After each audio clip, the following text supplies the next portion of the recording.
Então, esses dias eu recebi um pedido para falar sobre terceiro olho, tá? Então a gente vai conversar aqui um pouquinho sobre terceiro olho, clarividência e cultivo, né? Obviamente. O foco sempre é esse. Então, bom, quando a gente fala de terceiro olho, obviamente que a gente já lembra, né? Chakra, glândula pineal e etc. E obviamente, né, que como um símbolo, né? Terceiro olho, essa expressão, dentro da linguagem oculta, ela é um símbolo. Como todo símbolo, essa expressão ela também tem suas 6 voltas, né, de significado.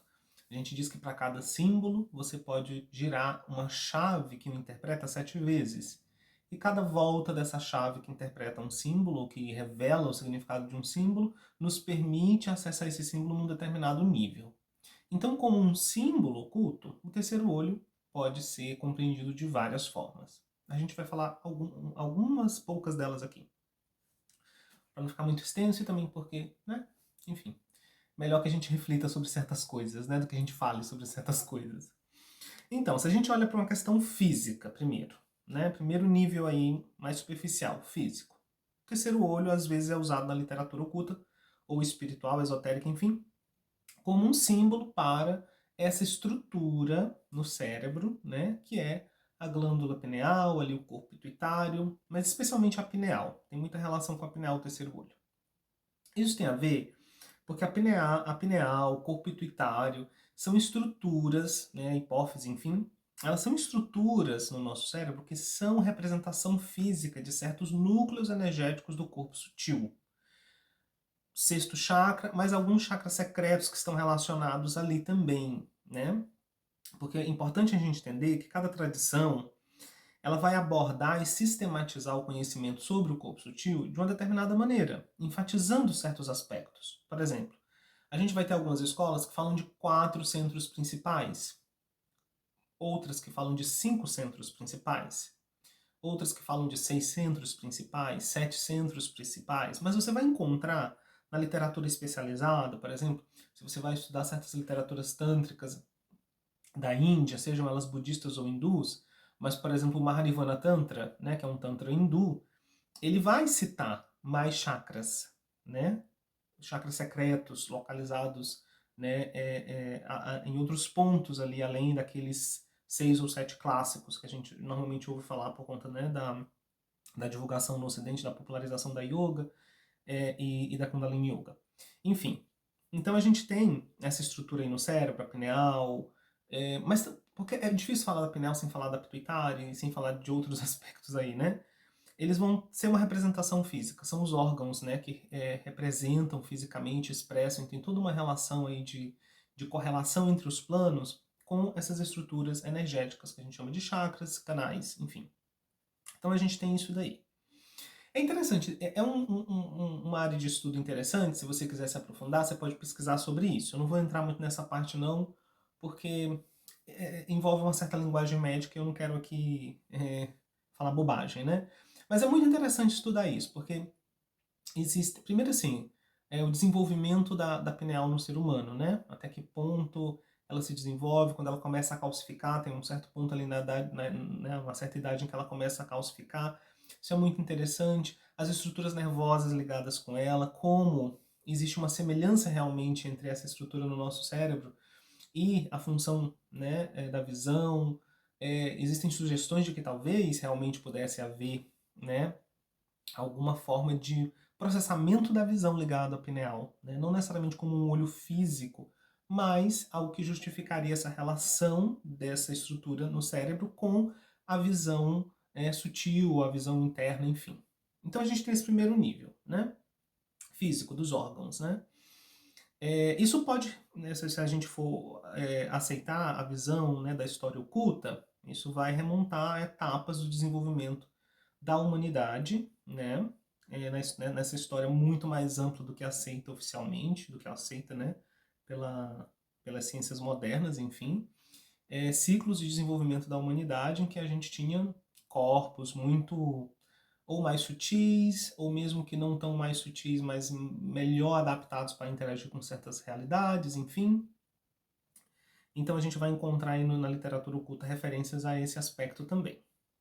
Aí se a gente olha um pouquinho mais para dentro, a gente já vai ver o terceiro olho como um símbolo de uma estrutura energética, que é essa estrutura de chakras aí ligados, né, com essa região da nossa cabeça, enfim.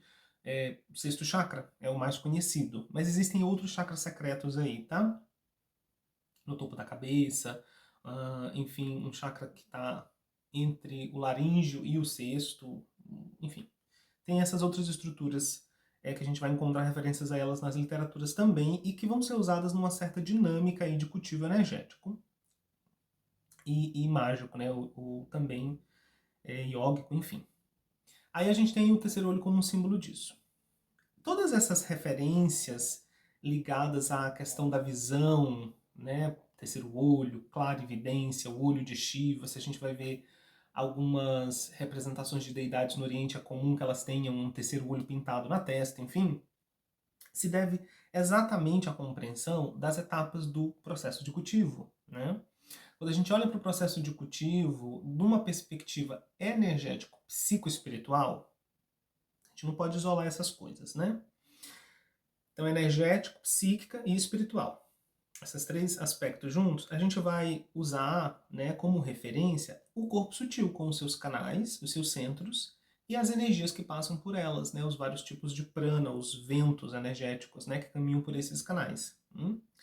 E aí, uma forma mais simples, sintética de falar do processo do cultivo é um certo processo alquímico que acontece da base da coluna para o topo da cabeça. Tá? Uma expressão que é muito conhecida, né?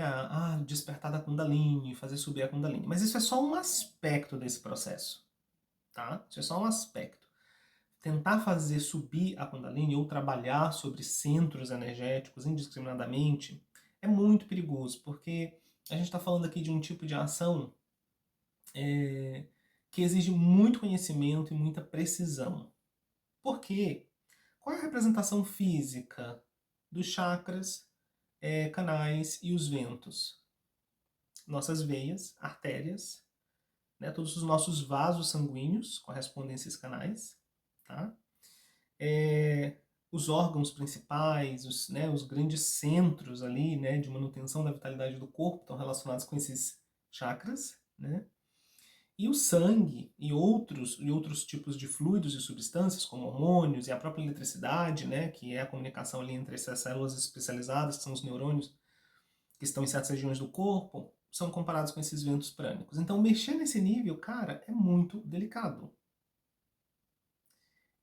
Mas é muito sedutor a ideia de você ter uma forma rápida, um atalho para chegar na iluminação ou em certos tipos de poderes, como, por exemplo, a vidência. E claro, a visão está muito relacionada com a estrutura desse chakra que está na região da cabeça.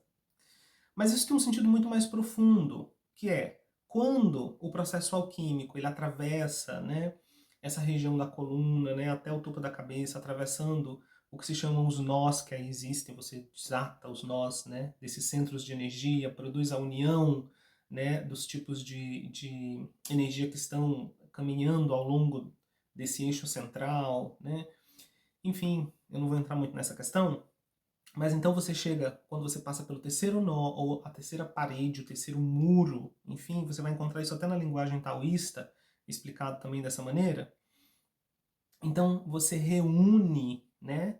Você reúne essa energia, você une essa energia da Terra com o céu, a Shakti se eleva a Shiva e se une com Shiva nessa região do sexto chakra. Aí se produz essa união, né? Porque o sétimo chakra é representado por essa energia divina que, do ponto de vista material, é passiva ou está recolhida, né? Porque ela representa a absorção meditativa, né? E a energia que sobe, ela é terrena, ela é movimento. Então, né, isso implica em uma série de purificações, etc. Né? Uma série de processos de ascese, de elevação.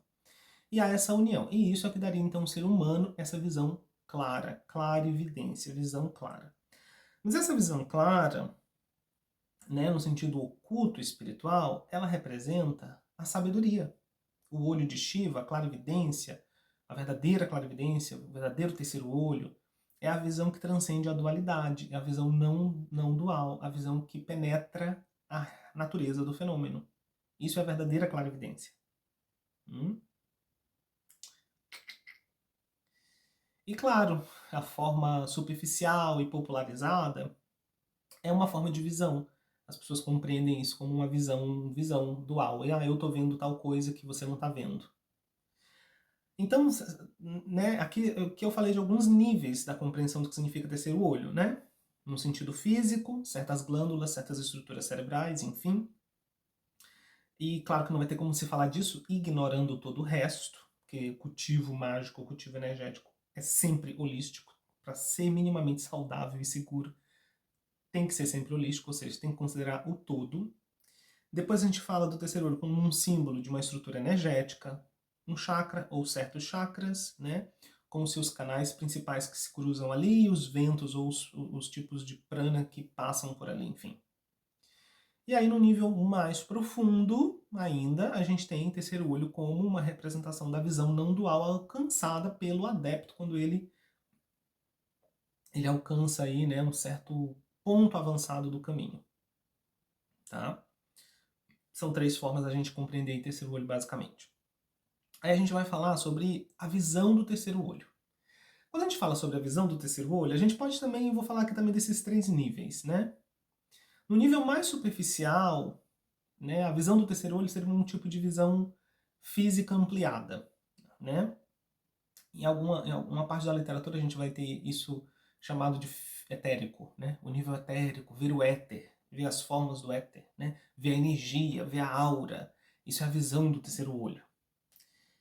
E, ok, às vezes por certo karma congênito, você nasce, né, com uma sensibilidade visual maior do que a da média da humanidade. Porque lembre que visão como uma função, né, como uma capacidade física, ela diz respeito à nossa sensibilidade à luz. Então a gente está vendo dentro de um espectro, né, de uma faixa do espectro da luz. Tem muito mais fora. Na verdade, a visão humana ela abarca um pequeno segmento desse espectro, né?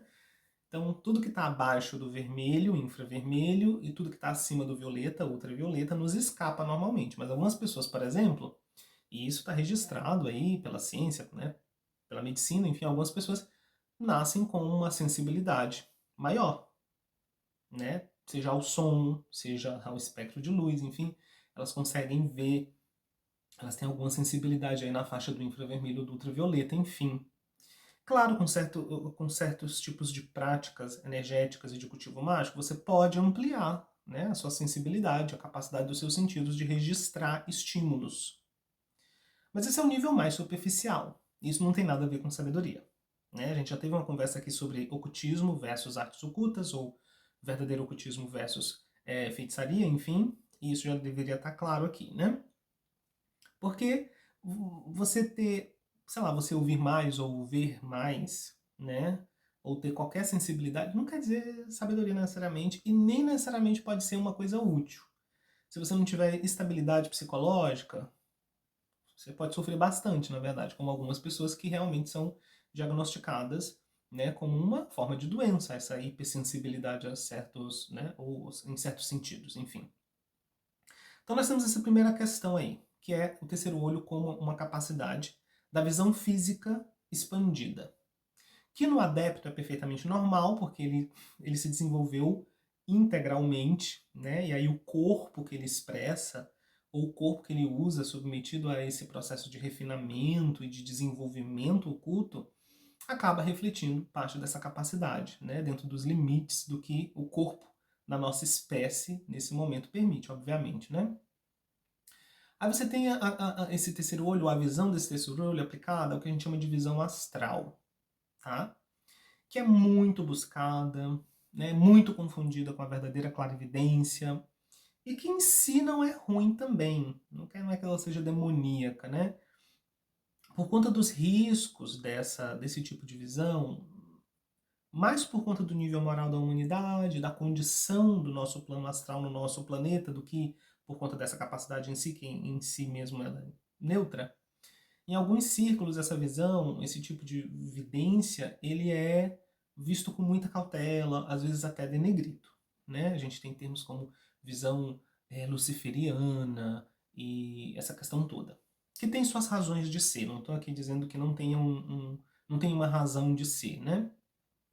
Mas assim, em alguns círculos assim se toma atitudes assim preconceituosas e que são basadas na mesma ignorância, né, sobre o que isso realmente é, né? Porque quando você entende o que realmente é, enfim, você consegue ter uma ação mais acertada ali, né, mais equilibrada. Mas o porquê dessa visão astral ela ser tão perigosa? Porque ela é extremamente sedutora, né? Por exemplo, não só ver energias, entre aspas, né, mas, sei lá, seres, eventos, né, à distância, ou do passado, ou do futuro, de outros planos, né, tudo isso tem a ver com essa visão astral. Ou seja, você está usando a verdadeira capacidade da visão que pertence ao seu corpo sutil, porque o seu corpo físico ele é apenas uma sombra desse corpo sutil, compreende?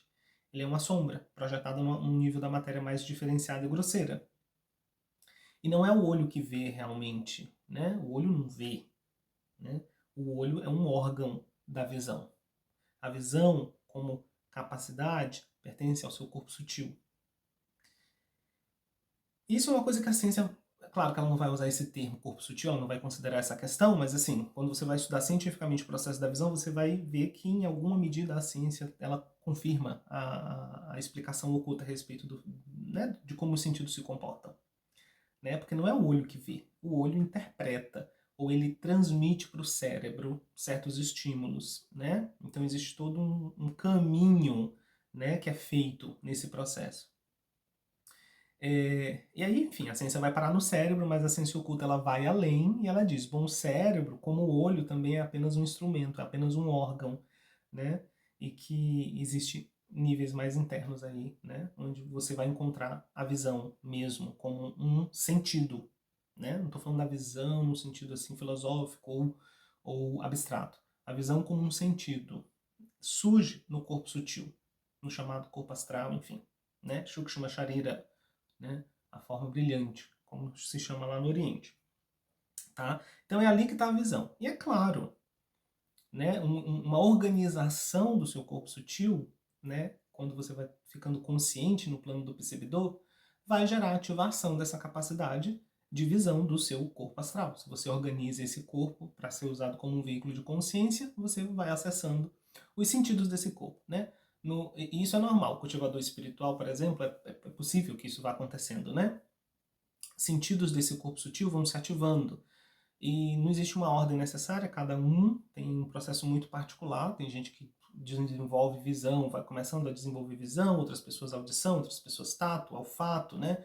Começa a ter aquele sítio chamado, né, os perfumes místicos, né? Que você começa a identificar uma série de situações, sejam presenças, vibrações, conjunturas energéticas através do olfato, enfim.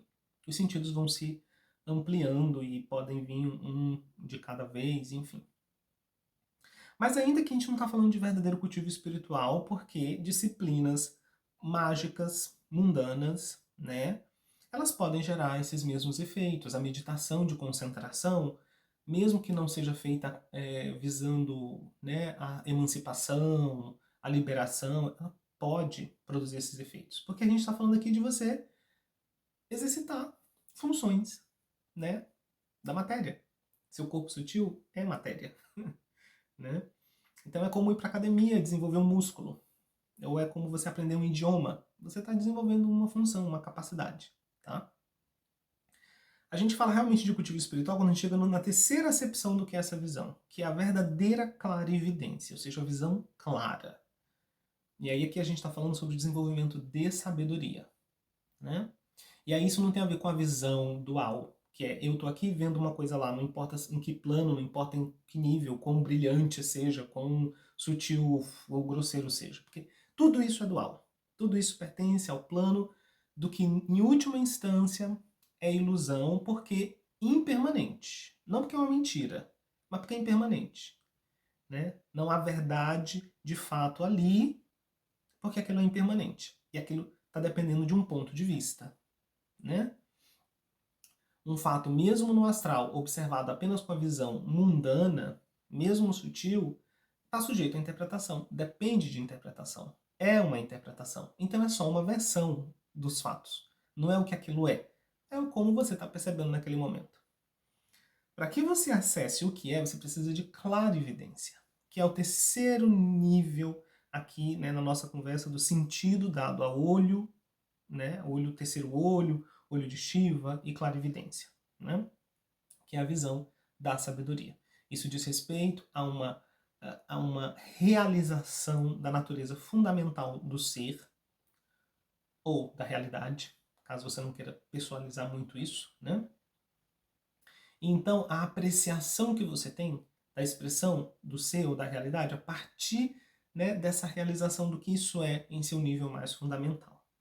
Porque isso leva a uma transcendência do jogo dual e do padrão dual e desse aprisionamento da consciência num ponto de perspectiva, né, que seja localizado no tempo e no espaço e, portanto, limitado, fragmentado. Aí, sim, com essa clarividência, né, se você tiver outros sentidos ou uma visão física e sutil mais ampla, claro, tudo isso vai ser usado para servir. Tudo isso vai ser usado de forma compassiva, de forma sábia, né, sem aprisionamento, e sem fixação, e sem cristalização, e sem criação de preconceito, e sem limitação e condicionamento. Né? Tudo isso vai aprofundar ainda mais sua realização espiritual, ao invés de te manter preso num certo nível, acreditando que aquilo dali é o máximo que pode ser alcançado. Como é bem comum a gente ver em círculos espirituais, né? As pessoas começam a ter certas experiências e, enfim, essa ilusão de eu pessoal, né, precisa se sustentar, né, e se sustenta de tudo o que entra no campo da nossa experiência, porque se apropria imediatamente. Eu vi, eu fiz, eu falei, eu isso, eu isso, eu isso, eu isso. Tudo é usado para manter, para fortalecer e sustentar a noção de eu separado. Por isso que o caminho da renúncia, o treinamento de renúncia é um ponto tão importante no cultivo espiritual, para a gente enfraquecer o hábito de atribuir tudo ao eu e assim fortalecer e manter a noção de uma identidade separada. Então esse terceiro nível de evidência, ou clarividência, é o único tipo de clarividência que realmente um cultivador espiritual aspira a alcançar. É a prioridade. As outras formas não são rejeitadas se elas vêm, mas também não são buscadas em si mesmas, né? Porque o cultivador espiritual ele compreende que a visão astral ou a visão sutil, ela não difere muito da visão física. Compreende? Por exemplo, se eu estou andando na rua e vejo alguém passar ali e essa pessoa está chorando, né? Eu vou estar limitado apenas ao meu conhecimento parco dos fatos e daquela pessoa para tentar interpretar e saber o que é aquilo. Por que ela está chorando? Será que alguém gritou com ela? Alguém bateu nela? Ela foi roubada?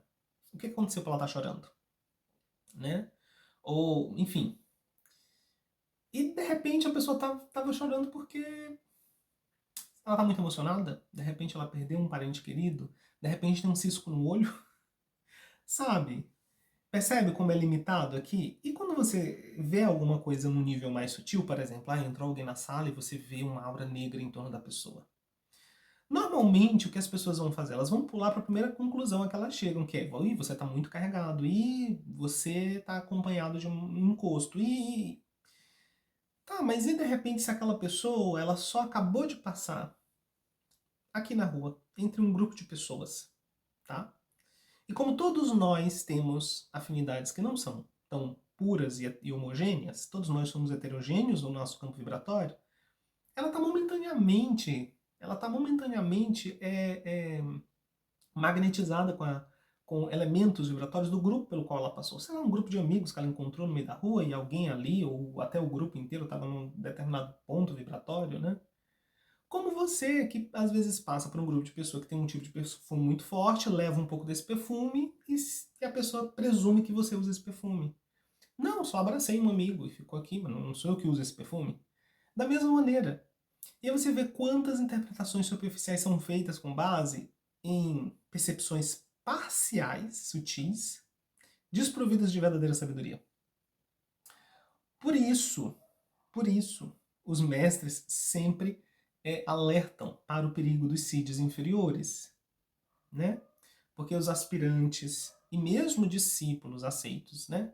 ou seja, cultivadores que, né, estão num nível de comprometimento mais sério, profundo no processo de cultivo espiritual, mesmo esses podem cair, né? Podem se enredar nas armadilhas desses sentidos sutis.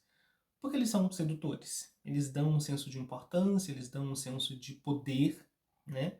E que se essa noção de identidade separada não está sabe, não está em contínua vigilância, sob contínua vigilância, né, da sua consciência ali, essa identidade pessoal se apropria disso e passa a ser: eu vejo no astral, eu sei mais, eu vejo mais, eu vi isso, eu sei disso, eu sei daquilo. E aí, o orgulho espiritual, como, né, como o Padre Pio diz, para toda não virtude tem um antídoto, mas para a vaidade espiritual não há. Então, nunca é demais você ter muito cuidado com esse veneno da alma. Tá?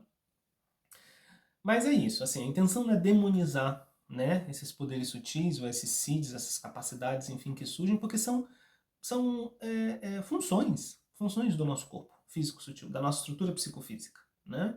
É tudo natural, não tem nada de sobrenatural nisso, né? É tudo natural. E vai se desenvolver à medida que a nossa humanidade como espécie sair dessa fase de maior materialização. Isso tudo vai voltar a se desenvolver na nossa espécie. A gente já tem pessoas que estão nascendo com isso um pouco mais desenvolvido, mostrando que a tendência, né, para o desenvolvimento da espécie é, né, de novo, de expansão. Porque, né, tudo é cíclico, né? Então, nada disso é sobrenatural e nem deve ser visto com medo, mas também não deve ser visto com apego, nem deve ser buscado como um fim em si mesmo, né? Porque a nossa condição moral ela precisa estar bem ajustada, porque, né, assim como existe muita coisa que a gente não vê, existem muitas forças que a gente não vê, né? E a correlação com essas forças, ela pode ser muito desafiadora e delicada, né? Então, assim, de novo, é você saber qual é o seu propósito. Volte um vídeo aqui nessa DR, na última DR, e tudo depende do seu propósito, né? É isso. Espero que isso tenha ajudado. Se não, deixe aí nos comentários e a gente continua conversando, tá? Até outra oportunidade.